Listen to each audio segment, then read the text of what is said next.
Hello again. Today I'm just going to do a very important presentation, in my opinion, in relation to an aeroplane flight which was Delta 1989, and also which some of you may not be too aware of another flight which was Delta 89. Now this is going to be quite a long presentation, which is something I've been meaning to do now for quite a while. And plus, I wrote about this in 2018. A lot of this body of work was done by somebody called Woody Box, and I've made quite a few connections along with a lot of different people's research as well, which seems to have been forgotten over the years, which has helped me piece together quite a lot of information as well. So I'm going to do this presentation here, and I'm going to also bring a couple of other things into play which are not mentioned in the overall presentation that I've put together. So strap yourselves in. You might want to get a cup of tea or a drink or something, coffee. And I'm mainly going to read through this because it's quite detailed. And it is an article I wrote as well, so I shall be mainly reading through this presentation. So we'll get into it, but it's going to break it down, and it's in relation, I think, I'll just tell you in advance, so it's in relation more so, I think it's going to highlight some of the war games that were going on September the 11th. So I'll just get over to this presentation. And I'm just going to start off now with, this is the NORAD, an article that was written called the NORAD tapes of proof that Delta 89 was not Delta 1989 on 9/11. Now, just to jog people's memory, Delta 89, that had to land at Cleveland. It was thought that there was a bomb on board. Now, it turned out that there wasn't a bomb, and they was held on the tarmac, the passengers and crew, for a couple of hours. This was featured in the Loose Change film, and it's also been a lot of contention to do with Flight 93 as well, because a lot of people thought Flight 93 landed at Cleveland Airport as well, and I'm not disputing that. I have written about that myself, as well as evidence that Flight 93 also likely landed at Reagan National.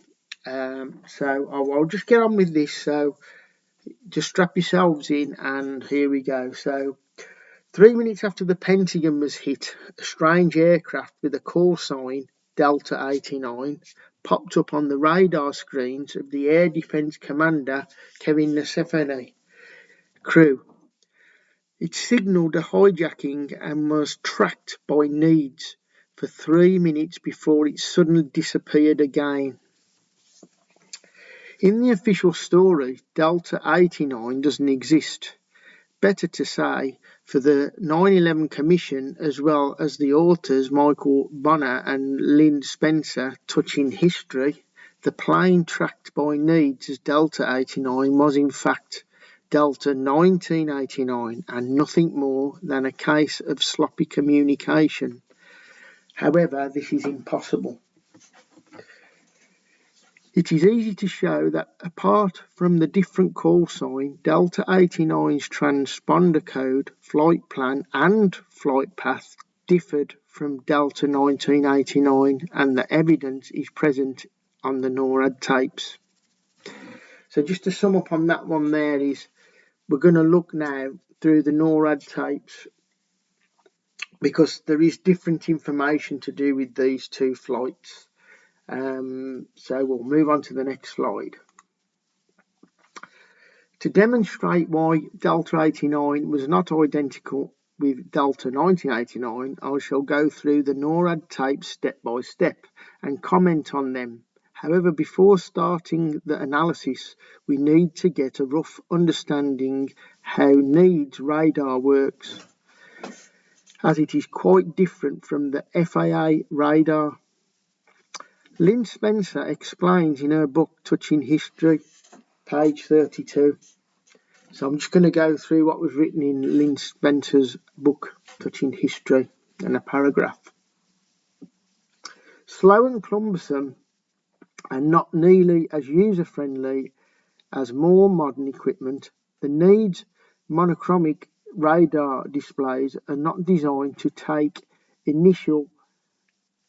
internal FAA radar data or to identify radar tracks originating from inside the United States. The system offers little, if any, such low-level coverage over the country. Their radar scopes are filled with hundreds of radar returns, not just from aircraft but from weather systems, ground interference, and what's called anomalous propagation. False returns caused by conditions in the atmosphere or by such obstruction as flocks of birds. So NEAD's radar screen is filled with countless radar blips from planes without identifying data block common to FAA radar. However, as well as irregular radar returns, only on special occasions like emergency cases, a plane's blip is highlighted and provided with a data tag. Lynn Spencer, page 25 and 26 from her book Touching History, which I have a copy of and which I've read. So we're just differentiating between the NEADS radar systems and FAA. They operate quite differently, so we are just making that point there so we can understand before we conduct the analysis into these two different flights. So that's just so we can get that point across.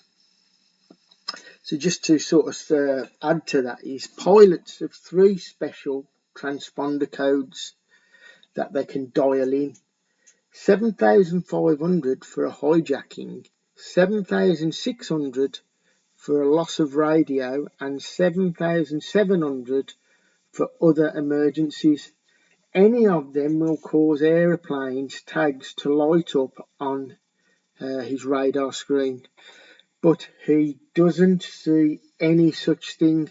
Now we're talking about again the difference with the FAA and NEADS. So NEADS, if any of them hijacking code or loss of radio or for emergencies that I've just mentioned, if they are put in, they will light up on the radar screens. So just to clarify that. So even though what we've just previously said about with Lynn Spencer, that will show up. So here we go. So just to move on to the analysis, a lot of information that we're going to get through here, and I'll try and do it as best I can. So just to mention, the complete transcripts are here. And just to add, it's highly recommended that you can listen to the original audio files of the following channels. So it's channel 4, channel 7, and channel 21. And in here, I've just labelled the actual time of the recordings that you would go into the recording. So you go to 1 hour 14 minutes or 1 hour 9 minutes for channel 7, and channel 21, 1 hour 9 minutes. Them are the key pieces where the information about Delta 89 and Delta 1989 is at, and on them three channels. So just to go on to the next slide. So we're just going to look at channel 7 out the three. So at 9:39, Colin Scoggins of Boston Center Military. So we'll just see what at 9:39 that Colin Scoggins is picking up. So he looks at this where hijacked aircraft Delta 1989. So I'll give you the code there, which is 1304. So this is its transponder code, 1304. So presently it's due south of Cleveland heading westbound, and its destination is Las Vegas. So that's going from Boston to Las Vegas. And is this one a hijack, sir? So he's putting there, we believe it is. Didn't it squawk hijack? Question mark. We don't know. I don't know. It's squawking 1304. If you want to crank him up, 767 altitude 305, which is 35,000 feet. Where did it take off? Out of Boston. We're trying to get a tail number on that if you want to get someone up. So I'm just discussing again the transcripts here. I won't keep too rigid because it can get pretty boring just reading this out, so I will stop along the way just to explain things and interject.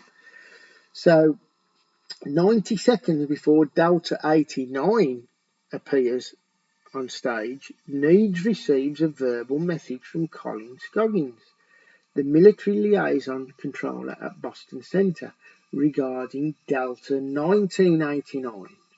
The message is affirmed with professional and calm. Needs knows now that one of the many anonymous radar blips near Cleveland is a possible hijack. Note that Scoggins is wrong on the destination of Delta 1989. That was Los Angeles, not Las Vegas. So just to interject there, Colin Scoggins he's got it wrong. That Delta 1989, he said from Boston to Las Vegas. Well, that's not the case. Delta 1989 was Boston to Los Angeles. So we've got now. This is just to add to that. This is 90 seconds before Delta 89 appears on the stage, on the screens of Needs radar systems. So just to skip to the next slide. We're going to move on to channel 4 now of the transcripts of the audio recordings. So we're going to jump forward a little bit now to 9:41. And you can hear all these. I'll put a link possibly on my blog to where you can download all the audio. They're still available on online. And they're quite a long listen if you go through them all. So just to skip to the channel 4 now. Recording, and this is part of the transcripts. So at 9:41, Delta 89 is a hijack. They think it's a hijack south of Cleveland. We have a code on him now. Good. Pick it up, find it. This is at 9:41:05. So 9:41, carrying on with the transcript. Another one. I hear someone going from Boston going to Las Vegas. Another one. 89. Boeing 767 Boston, Las Vegas. Another one. Same place, Las Vegas. So, in striking contrast to Delta 1989, the appearance of Delta 89 causes big excitement if you listen to the transcripts and the recordings of what I've just read out among the Needs crew. So this is at Needs. They're picking up on this. It is echoed through all of the channels. Now, Lynn Spencer interprets this passage as a prompt reaction to Scoggins' message, but there are several reasons why this cannot be true. Now, just going back to Lynn Spencer, this is going back to her book, Touching History.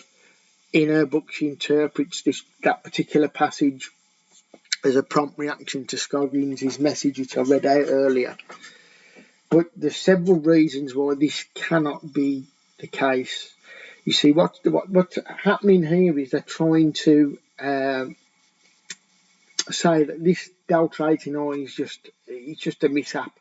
They've missed out the 1989 on the call sign. So, but believe me, mistakes like that are not made in air traffic control and them sort of areas. It's like a no-no. It's a mandatory. You never shorten a call sign like that, not even on September the 11th.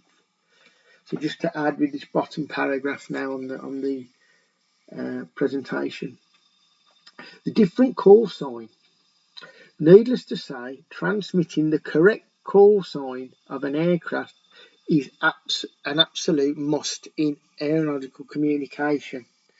No air traffic controller would ever get the idea to abbreviate a flight number by omitting the first two digits, because that will automatically lead to massive confusion, as I'm reiterating there. So just to move on to the next slide. So I'm just going to read a bit more from this, because this is quite important area now. So just to quote, we have a code on him. So this obviously, the plane has squawked a special emergency code that causes its blip to lighten up on the NEAD's radar displays, as I mentioned earlier. Just as explained above, this is immediately noticed by the NEAD's crew and leads to their excited reactions. Now you can hear that on the audio. Don't get that with the words so much. The data tag informs them about the call sign Delta 89, the flight plan Boston to Las Vegas, the type of plane Boeing 767, and the cause of emergency a hijacking. So just to move on to the next paragraph, in quotes, another one, same place, Las Vegas. So NEADS is already aware of Delta 1989, which was reported 90 seconds ago by Colin Scoggins, as I mentioned earlier on at the start. Now, Delta 89, another one which is mentioned in the transcripts, appears in the same vicinity. So NEADS does not identify Delta 89 with Delta 1989, but views it as a different plane. Delta 89's blip suddenly flashes on the NEADS screens, making it easy to follow. It indicates a hijacking. In contrast, Delta 89's blip is not spotted yet. So we just clarify that. Now on to the next slide. So we're going to go to channel 21 now out the 3, and we're just going to look at what some of the transcript there from the audio. Obviously you don't get the excitement with words, so I do advise people to go and check these tapes out and audio files. So channel 21 transcript. So at 9:41:05, another one. I hear someone going from Boston going to Las Vegas. Another one. As before, is one missing. Start a search. Range 53. 288 for 90 miles. Search only. I have a 280 for 97. I have a 287 for 97. The two really close together. One used, one has a code of 7112. The one we are next to him. The one we are next to him. So again, that's from the transcript. Sometimes I don't read so well because how things are said in that moment. And I didn't want to change it so it reads correctly, because you're changing what's said in that particular time. So this is a transcript. So just to sum up there, to understand what's going on here, again, besides Lynn Spencer's Touching History book. Now, this is on page 32, so we'll look at that on the next slide. So in quotes from Lynn Spencer's book, Touching History, page 32. To identify American 11, the surveillance and ID techs must go through a grueling process. The technicians must first determine with radar data on their screens as for aircraft, which they do by monitoring its movement, which is distinctive for planes. The technician must observe for at least 36 seconds to a minute just to confirm that a blip is in fact an aircraft track. The tech must attach what's called a tactical display number to it, which tells the computer to start tracking and identifying the target. If the target is in fact a plane, then over a period of 12 to 20 seconds, the computer will start to generate information on the track. Heading, speed, latitude, longitude, and the identifying information being transmitted by the transponder. Now that's straight out of Lynn Spencer's book, page 32. By the way, Lynn Spencer's part of the military. She's flown very well, capable of deciphering all this because that's part of what she did in her job, and she's piloting and work, in the military. So on the next slide now, the needs technicians start a search for Delta 89, described by Len Spencer as a grueling process. But in contrast to American 11, which had turned off its transponder, Delta 89 is tagged, enabling them to curtail the procedure. In the course of the search, they detect two planes really close together, Delta 89 and Delta 1989, and obtain the squawk code of one of them, which was 7112. This is not Delta 89's code, which is 1304. So it must be the code of Delta 89. So just to reiterate there, we can now demonstrate that there was two planes showing up on their screens. Now, the reason I'm saying on the screens, because one of them could have been a blip, but we'll go more into that later. But at the moment, it's generating two planes on their screens, and we can decipher that from the transcripts and the two different codes which we've mentioned. The first digit 7 indicates that it is not the ID code of a usual civilian airliner. They never begin with a 7. Instead, the 7 is reserved for emergency cases like 7,500, 7,600 or 7,700. By squawking 7112, Delta 89 manages to pop up on the needs radar screens and signals a hijacking. So just to move to the next slide, we're going to look at channel number 4 now, back again, and this is at 9:42. So I'm going to read the transcripts. Indy Center, ? Indianapolis Center. Delta 89, have you information on that aircraft?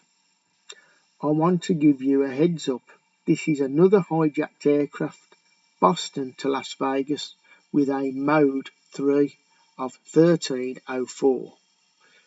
We do have contact, and that repeats information. At 9:43, I give you a lat long if you need that. Go ahead. 4121 north, 08215 west. I'll give you the heads up on that. All we have right now, but he's confirmed hijack. So we've got this confirmed hijack going on, and we've had the lat long confirmed as a hijack. At 9:43, Indianapolis Centre. We don't show him on our radar in our system at this point. You are tracking him, you say. We have him on the radar, sir. He's headed your way. He's headed our way. Okay. So 9:43 at 35. Indianapolis Centre. Boston to LAS. Right? Question mark. LAX? Question mark. I've got Vegas, sir. Whatever Vegas says. LAS. Okay. Las Vegas. Okay, because we don't show him in the system anywhere. Do you have a mode 3 capability or anything? He's on 1304 code. Okay, we bring that up. Just to sum up there now. So NEADS contacts Indianapolis Centre to inform them that Delta 89 is heading for their airspace. This is evidence that Delta 89 is flying southwest or southbound at that point, because the boundary of Indianapolis Centre runs 40 miles south of Cleveland. In contrast, Delta 1989 never goes south, and especially at 9:43 it is flying westbound, direction 285, which I mentioned earlier, according to Cleveland Centre / Delta 89 transcript. So I'm just going to look at, just mention that 9:40 at 57. I'm just bringing that up. Lorraine radar. Delta 1989 fly heading 285. And then we got 9:41 Delta 89 285 Delta 1989. The next radio transmission between Cleveland Centre and Delta 89 occurs at 9:44 AM. In between, there is no order to change the direction, which is proof, again, that Delta 89 is not heading towards Indianapolis Centre at 9:43, like Delta 89. According to Stacia Roundtree, from NEADS, that is. So let's just head back to NEADS. Channel 4, back to that. So 9:44. Where did he go? Question mark. Somebody dropped the aircraft. Who dropped the aircraft? Question mark. I don't know. So channel 21. 9:46. Question mark. 52 on a 49 for 59 miles searching. We got a 1304 squawk this time. 9:46:53. The 1304 guy. That's not the guy then.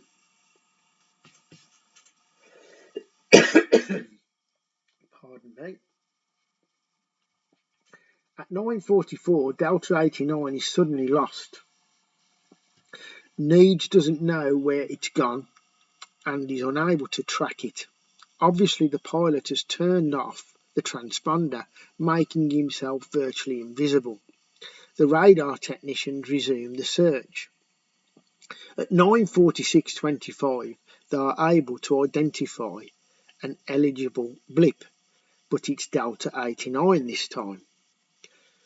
Their comment, "That's not the guy," then, in quotes, the 7112 guy, they lost and they were looking for.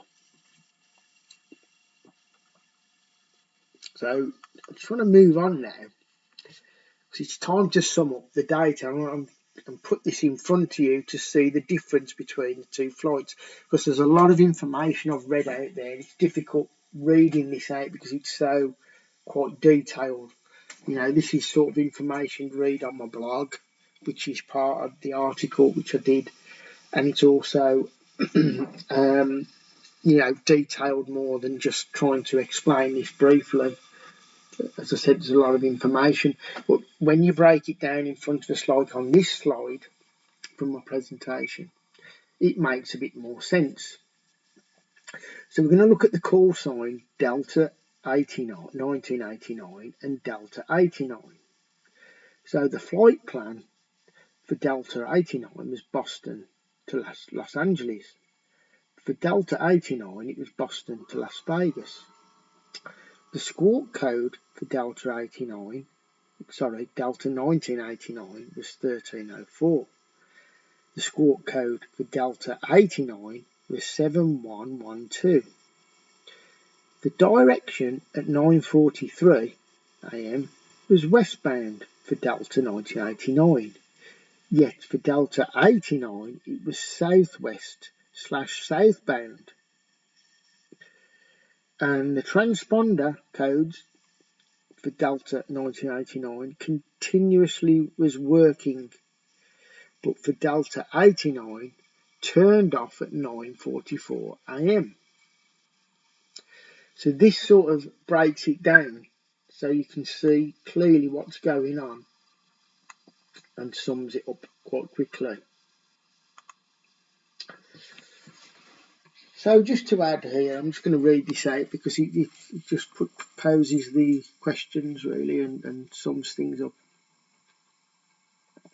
Did the 9/11 Commission overlook these discrepancies? I think it's unlikely myself. Did the Commission staffers not check Channel 21 with the code 7112 message? Oh yes, they did. On January the 23rd, 2004, Miles Carter, Kevin Schaefer and Jeffrey Brown interviewed Sergeant Susan Marie Rose, whose voice is recorded on Channel 21 as she spots code 7112. Commission staff asked Rose if she recalls details, slight typo there, if she recalls details on tracking Delta Airlines Flight 1989 or United Airlines Flight 93. She replied that she and LaMarche tracked a specific suspected hijack that they believed was flight planned from Boston to Las Vegas through Cleveland and Minneapolis Center airspace. This flight, she believed, was headed to a specific airport, and he was maneuvering to turn into the airport to land. Rose noted that she is uncertain whether the aircraft reflected in the Commission staff's recording was the one that was search only, or one that was a Mode 3.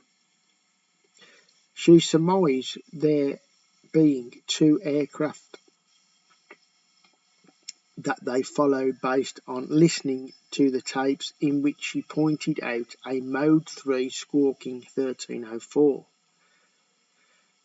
The, in quotes, surmise of Susan Marie is certainly correct, but squawked code 7112. Evidence for a second plane is simply omitted in the report. Miles Carter and his colleague don't seem to be interested in this other aircraft, despite the strange code and the fact that it was considered a hijacking code 17112 and Delta 89 was simply glossed over. So as you can see, there is evidence there that there was knowledge about these being two different planes, but they didn't want to go there on that, and they wasn't going to open up on that. The codes are vital to showing that there were two different crafts and their directions, and when the transponder being switched off. So just to add, Delta 89 didn't squawk 7500, the emergency code for a real-world hijacking, but another irregular code, 7112, that was immediately interpreted as hijacking by needs technicians. Now, this is important. According to FAA Directive 711.0.65, certain beacon codes are regularly assigned to planes taking part in NORAD exercises. So this opens up the, should we say, not quite speculation, but I would say quite very, very close, that 7112 seemed to be one of them codes, probably in that was assigned. So quite possibly that could be, what's in there, the FAA directive. So just to continue, NORAD will ensure exercise faker aircraft flight plans are filed containing discrete beacon codes from the Department of Defense. Code allocation specified in FAA 7610.4 Special Military Operations Appendix 8. And I'll put a source down there for anybody who wants to check that out. So just moving on, not much further to go now. Apologies if it's been hard going. Not quite used to reading things out on a screen and presenting like this, but I felt it was really important to do this, just so people perhaps who cannot go and maybe read a blog, they can sort of sit down and just maybe listen to this as I'm reading through it and see it on the screen. Might be a bit more helpful for them, and also just to differentiate all the detailed information involved in this two flights. So just summing up then a little bit. So here we go. Delta 89 fulfills all conditions for an exercise faker aircraft, whose job, by the way, that's in quotes, faker aircraft, whose job was to simulate a hijacking. Alternative explanations are hard to imagine. Therefore, it's time now to establish the central thesis of this text. Delta 89 was a faker hijack exercise. As we know, just to add, there was war games going on 9/11, quite a few of them actually, and I posted a video about that which I'll link to at the end for you all. So next paragraph. So what the interested reader might ask, what impact has this insight on the official story of 9/11, of the 9/11 attacks? ? Indeed, Michael Rupert has already pointed out the existence of at least one live flight exercise with real aircraft involved in his book, Crossing the Rubicon. Lynn Spencer notes, and I'm going to quote this is from her book, today's training exercise runs a number of scenarios, including a simulated hijacking, which the perpetrators overtake an aircraft for political purposes, directing it to an island in order to seek asylum. That's on page 24 of her book, which I've mentioned before. touching history. So, is the case of the exercise Delta 89 important at all? So that's the question. I'm going to sort of answer that. Yes, it is because of Delta 89. Sorry, yes, it is because of Delta 1989, which was kind of a doppelganger plane with nearly identical call sign, promptly leading to confusion. Identical aircraft type, Boeing 767 in brackets there. Identical origin airport, Boston, and flying in close vicinity when Delta 89 exposed itself and was on the radar screens at 9:41. Clearly, the designation of Delta 89 was carefully chosen by the wargame designers to create a mix-up with Delta 89. Remember, just to add there, that's the plane that landed at Cleveland, which was held on the tarmac for 2 hours and declared not a hijacked plane.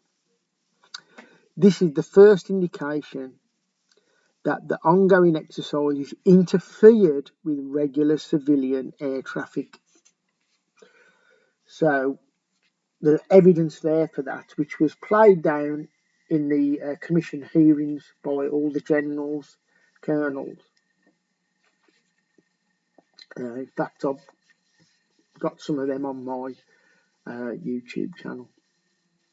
So next slide, as we come into the end now, the last slide, but I will continue and sum up a little bit with some other areas that you may want to pursue yourselves to have a look at or draw your own conclusions on this. So in other words, Delta 1989, in spite of it being a regular airliner, played a peripheral role in the exercise. It served as a cover-up for Delta 89.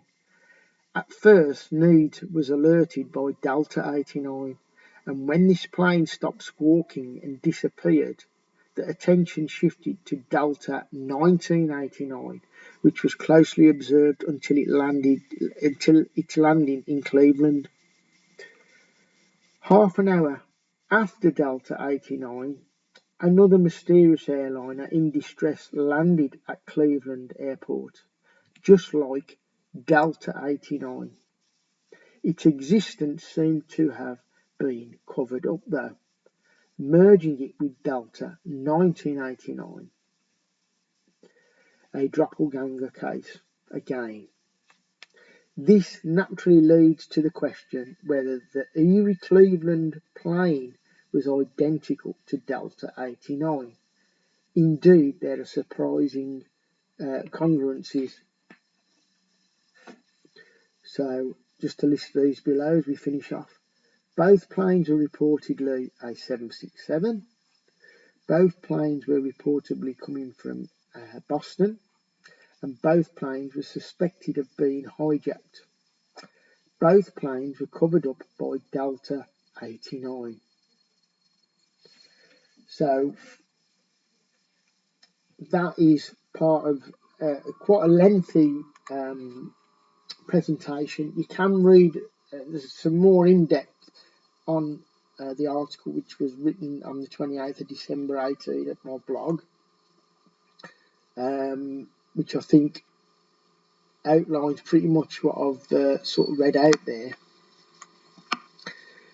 So this is reinforcing it about the exercises that were taking place and duplicate planes or covering planes, which similar to United 175, 93, 11, which seem to be duplicated and in different places at the time they crashed, etc. Now I just want to bring our attention to this video here, which is quite interesting because this outlines an emergency locator transmission that was activated over Ann Arbor in Michigan on 9/11. Now Michigan's not that far from Cleveland, and it would be around the time when Delta 89 and all the activity was going on. I think this happened at 9:51, or was reported at 9:51, which you're going to hear now. So I'll just play the video.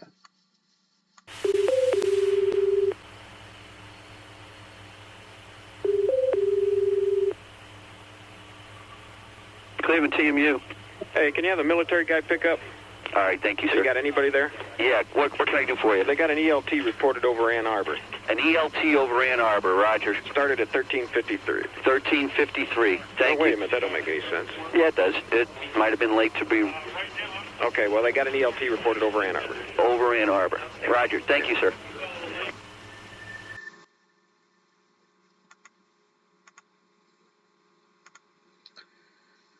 So there we have it, and just to knock that video back slightly, Ann Arbor's there, Cleveland's round here. Not far in the vicinity where all this was taking place with the two flights, with Delta 89 and Delta 1989.